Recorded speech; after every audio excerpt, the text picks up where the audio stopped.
दोस्तों, आज की इस पोस्ट के माध्यम से हम आपको कुछ ऐसे तरीके बताएंगे जिनसे आप धोखा खाने से खुद को बचा सकते हैं।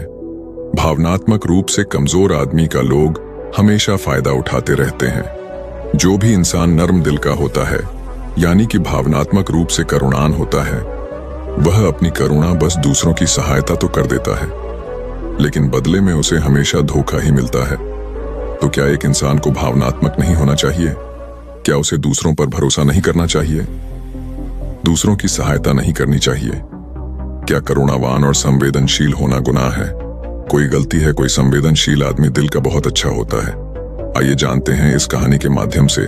उससे पहले अगर आप भी भगवान बुद्ध को दिल से मानते हैं और उनके सच्चे भक्त हैं, तो कहानी को पूरा सुने और कमेंट बॉक्स में नमो बुद्धाय अवश्य लिखें।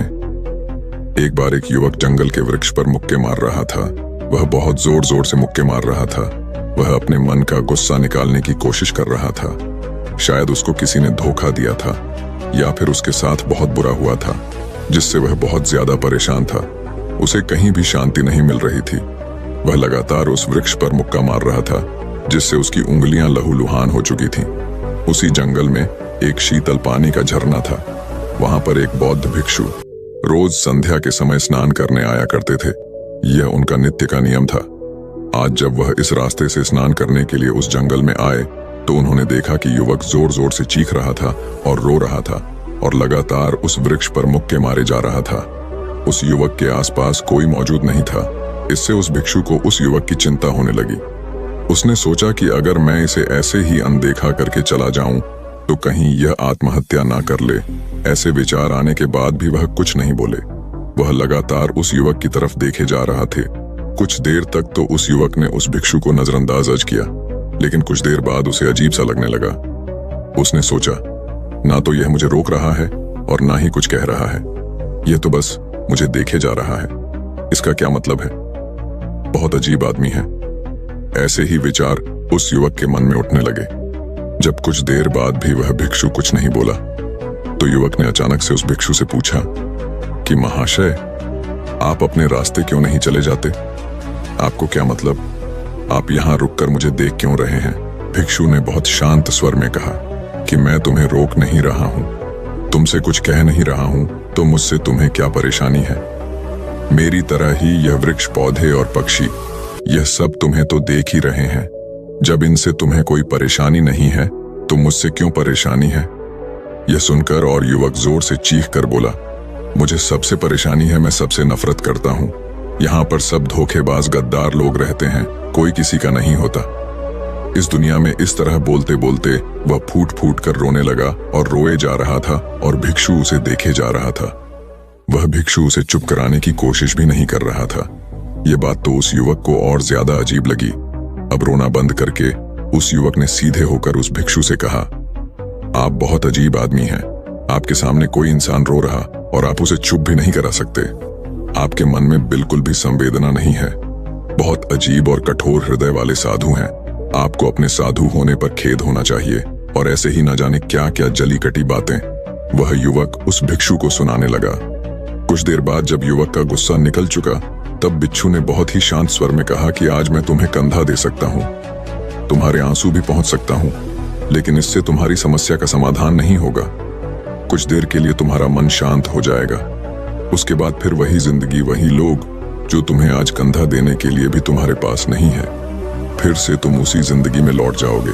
कोई तुम्हें धोखा देगा, कोई तुम्हारा फायदा उठाए और तुम अपने मन को ऐसे ही तकलीफ पहुंचाते रहोगे। तो आंसू पोंछने की बजाय तुम्हें मुझसे कुछ ज्ञान की बातें जान लेना चाहिए, जिससे तुम्हें जीवन में कोई भी धोखा ना दे सके, तुम्हारी अच्छाई का कोई भी फायदा ना उठा सके। याद रखना, आंसू पोंछने वाले तो तुम्हें बहुत मिल जाएंगे, लेकिन ध्यान और सही समझ देने वाला कभी कभी कोई इंसान मिलता है। भिक्षु ने उसे बताया कि मैं पास ही के झरने में स्नान करने के लिए जा रहा हूँ। बहुत ही शीतल पानी है वहां का। अगर तुम चाहो तो तुम भी मेरे साथ जा सकते हो। यहाँ पर अकेले परेशान होने से अच्छा है कि तुम झरने के शीतल पानी में स्नान करो, जिससे तुम्हारा दिमाग, मन, मस्तिष्क और तुम्हारा शरीर सब कुछ पवित्र हो जाएगा। यह सुनकर वह युवक उस भिक्षु के पीछे पीछे हो लिया। जंगल के बीचों बीच रास्ता झरने की तरफ जाता था। जंगल में सन्नाटा छाया हुआ था। उनके पैरों तले सूखे पत्तों की चरमरा की आवाज पूरे जंगल में गूंज रही थी। आज पूर्णिमा की रात थी और आसमान में चांद अपनी उजली रोशनी उस जंगल में फेंक रहा था। उस रोशनी में दोनों उस झरने की तरफ चले जा रहे थे। रास्ते में चलते चलते उस युवक ने उस भिक्षु से कहा कि महात्मा, आपकी जिंदगी मस्त है, आपको किसी चीज की कोई परेशानी नहीं है। आपको पता है कि दुनिया में कैसे कैसे लोग रहते हैं, कितने धोखेबाज, कितने मक्कार, और सबसे महत्वपूर्ण बात, अपने लोग ही धोखा देते हैं जिनसे हम प्रेम करते हैं, जिनको हम अपना मानते हैं। जब उन्हीं से धोखा मिलता है तो कैसा महसूस होता है।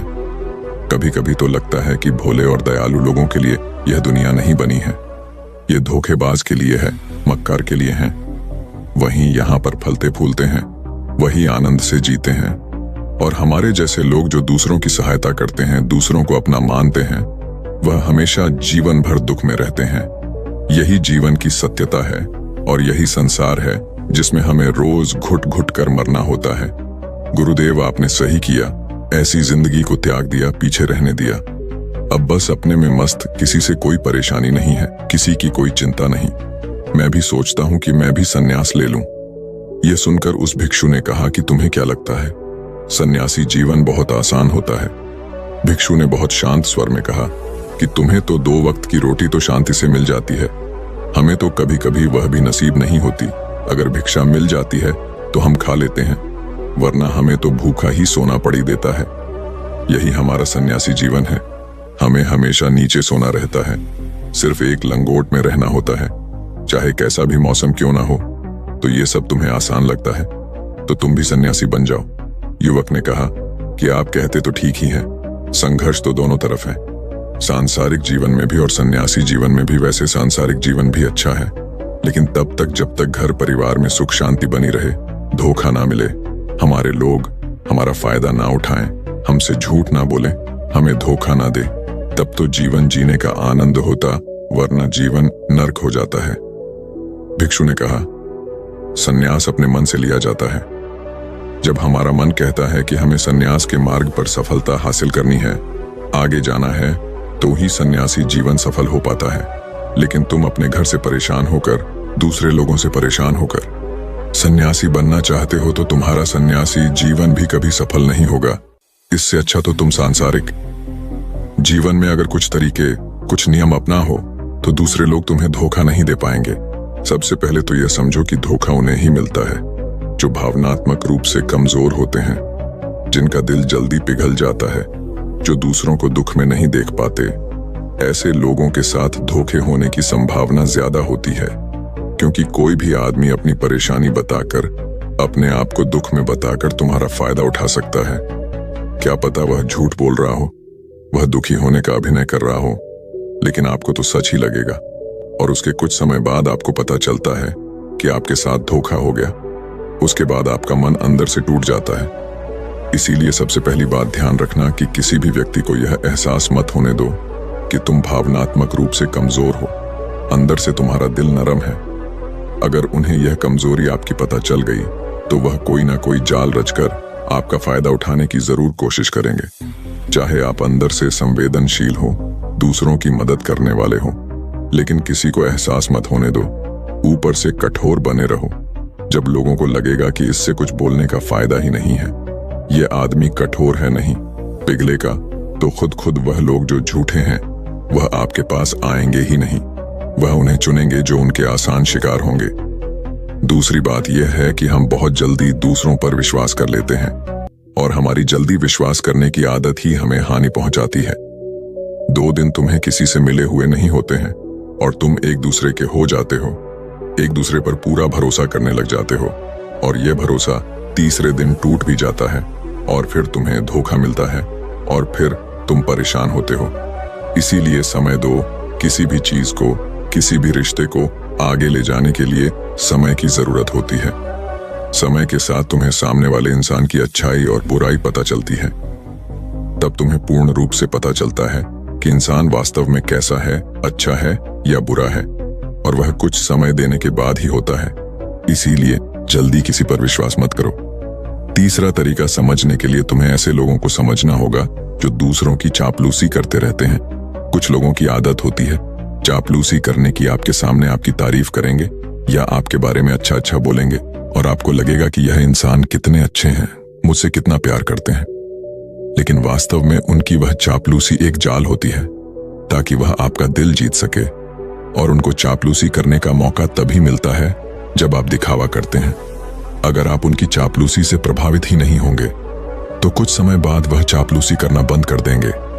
इसीलिए किसी के सामने दिखावा मत करो, वरना आप तो आकर्षण के केंद्र बन जाते हो। लोगों को लगता है कि शायद इसके पास बहुत ज्यादा धन संपदा है, इसीलिए इतना दिखावा कर रहा है। और इसी वजह से जो लोग आपका फायदा उठाना चाहेंगे वह आपके करीब आने की कोशिश करेंगे, आपसे चापलूसी करने की कोशिश करेंगे। चाहे आप अंदर से संवेदनशील हों, दूसरों की मदद करने वाले हों, लेकिन किसी को एहसास मत होने दो, ऊपर से कठोर बने रहो। जब लोगों को लगेगा कि इससे कुछ बोलने का फायदा ही नहीं है, यह आदमी कठोर है, नहीं पिघलेगा, तो खुद वह लोग जो झूठे हैं वह आपके पास आएंगे ही नहीं। वह उन्हें चुनेंगे जो उनके आसान शिकार होंगे। दूसरी बात यह है कि हम बहुत जल्दी दूसरों पर विश्वास कर लेते हैं और हमारी जल्दी विश्वास करने की आदत ही हमें हानि पहुंचाती है। 2 दिन तुम्हें किसी से मिले हुए नहीं होते हैं और तुम एक दूसरे के हो जाते हो, एक दूसरे पर पूरा भरोसा करने लग जाते हो और यह भरोसा तीसरे दिन टूट भी जाता है और फिर तुम्हें धोखा मिलता है और फिर तुम परेशान होते हो। इसीलिए समय दो। किसी भी चीज को, किसी भी रिश्ते को आगे ले जाने के लिए समय की जरूरत होती है। समय के साथ तुम्हें सामने वाले इंसान की अच्छाई और बुराई पता चलती है। तब तुम्हें पूर्ण रूप से पता चलता है कि इंसान वास्तव में कैसा है, अच्छा है या बुरा है, और वह कुछ समय देने के बाद ही होता है। इसीलिए जल्दी किसी पर विश्वास मत करो। तीसरा तरीका, समझने के लिए तुम्हें ऐसे लोगों को समझना होगा जो दूसरों की चापलूसी करते रहते हैं। कुछ लोगों की आदत होती है चापलूसी करने की। आपके सामने आपकी तारीफ करेंगे या आपके बारे में अच्छा अच्छा बोलेंगे और आपको लगेगा कि यह इंसान कितने अच्छे हैं, मुझसे कितना प्यार करते हैं। लेकिन वास्तव में उनकी वह चापलूसी एक जाल होती है ताकि वह आपका दिल जीत सके। और उनको चापलूसी करने का मौका तभी मिलता है जब आप दिखावा करते हैं। अगर आप उनकी चापलूसी से प्रभावित ही नहीं होंगे तो कुछ समय बाद वह चापलूसी करना बंद कर देंगे। इसीलिए किसी के सामने दिखावा मत करो, वरना आप तो आकर्षण के केंद्र बन जाते हो। लोगों को लगता है कि शायद इसके पास बहुत ज्यादा धन संपदा है, इसीलिए इतना दिखावा कर रहा है। और इसी वजह से जो लोग आपका फायदा उठाना चाहेंगे वह आपके करीब आने की कोशिश करेंगे, आपसे चापलूसी करने की कोशिश करेंगे। अगला नियम बताते हुए भिक्षु ने झरने की तरफ इशारा किया। वह झरने के पास पहुंच चुके थे। युवक को भी एहसास हो चुका था क्योंकि वहां पर ठंडी ठंडी हवा चल रही थी। झरने की तरफ जाते हुए भिक्षु ने कहा कि सांसारिक जीवन में एक बात समझने की यह होती है कि हम जिसकी सहायता कर रहे हैं, चाहे किसी भी रूप में, धन से, शारीरिक रूप से, या जिस भी अवस्था में हम किसी की सहायता कर रहे हैं, तो हमें यह ख्याल रखना चाहिए कि सामने वाला वापस कभी भविष्य में हमारी सहायता करने योग्य है कि नहीं है। अगर किसी को पैसा उधार दे रहे हो तो यह समझो कि उसके पास आय का कोई साधन है कि नहीं है। कल भविष्य में वह तुम्हें वापस कर पाएगा कि नहीं कर पाएगा। अगर वह नहीं करेगा तो तुम्हें तकलीफ होगी, तुम्हें दुख होगा। ऐसे तो इंसान करुणा बस भिखारियों को भीख देता है, लेकिन वह गलत नहीं है, क्योंकि जो भी पैसा अपने सामने वाले को दिया है उसे आपके ऊपर कोई ज्यादा प्रभाव नहीं डालेगा। अगर वह आपको वापस भी नहीं लौट आए तो अगर किसी ऐसे इंसान को पैसा देना है जो कभी वापस नहीं लौटा पाएगा तो उतना ही दे चाहिए, जिससे तुम्हारे ऊपर ज्यादा दबाव ना बने। अगर वह वापस भी ना कर सके तो तुम्हें दुख ना पहुंचे। अब तक वह दोनों झरने पर पहुंच चुके थे। दोनों ने अपने वस्त्र उतारकर उस झरने के शीतल पानी में कूद गए। पानी ठंडा था। उन दोनों की सारी थकान और उदासी पल भर में ही दूर हो गई। स्नान कर लेने के बाद दोनों उस झरने के सामने एक वृक्ष के नीचे बैठकर बातें करने लगे। भिक्षु ने उसे आगे समझाते हुए कहा कि शुरुआत में लोगों को नजरअंदाज करना सीखो। जब तुम किसी को शुरुआत में नजरअंदाज करते हो तो जो भी लोग किसी लालच की वजह से तुम्हारे पास चिपक रहे थे उनकी छटनी हो जाएगी। जब तुम उनको नजरअंदाज करोगे तब 1-2 बार लोग तुम्हारे पास आने की कोशिश करेंगे। उसके बाद वह तुमसे दूरियां बना लेंगे। और जो आदमी तुम्हारी इंसानियत, तुम्हारी अच्छाई देखकर तुम्हारे पास आएगा, वह नजरअंदाज करने के बावजूद भी तुम्हारे करीब ही बना रहेगा। और यही तो एक सच्चे इंसान की पहचान होती है। जो हमारे अपने होते हैं उनसे हम तकरार भी कर लेते हैं, कला भी कर लेते हैं, उसके बावजूद भी वह हमारी बातों का बुरा नहीं मानते हैं। चाहे कुछ ही समय के लिए वह हमसे नाराज रहे, लेकिन कुछ समय बाद फिर से हम एक हो जाते हैं। और यही तो घर परिवार का मतलब होता है, यही तो अपनों का मतलब होता है। इसीलिए शुरुआत में अनजान लोगों को नजरअंदाज करना सीखो, इग्नोर करना सीखो, ताकि धोखेबाज मक्कार लोग तुम्हारे करीब ही ना आ पाए। अपने इस वार्तालाप को खत्म करते हुए भिक्षु ने अपनी आखिरी और पांचवी बात बताते हुए कहा कि यह आखिरी सीख सबसे ज्यादा महत्वपूर्ण है। सब कुछ होने बाद भी तुम्हें धोखे मिल सकते हैं, लेकिन तुम अगर अपने आंख और कान और अपना दिमाग खोलकर रखते हो, अगर तुम होश में रहोगे, ध्यान करोगे, तो तुम्हें इंसान की आंखें देखते ही समझ में आ जाएगा कि उसे तुमसे क्या चाहिए। तुम उसकी इच्छा और उसका स्वभाव उसकी आंखों में ही देख सकते हो। लोगों की आंखों में, उनकी वाणी में, उनके स्वभाव में उनका सब कुछ दिखाई देता है। बस हम ही अपनी आंखें मूंह कर रहते हैं। दूसरे लोगों से जानो, उसके रिश्तेदारों से जानो, उसके परिवार वालों से जानो कि वह इंसान कैसा है, दूसरों के साथ उसका व्यवहार कैसा है। उसकी जांच करो, तब किसी पर विश्वास करो। ऐसे ही किसी पर विश्वास मत कर लेना।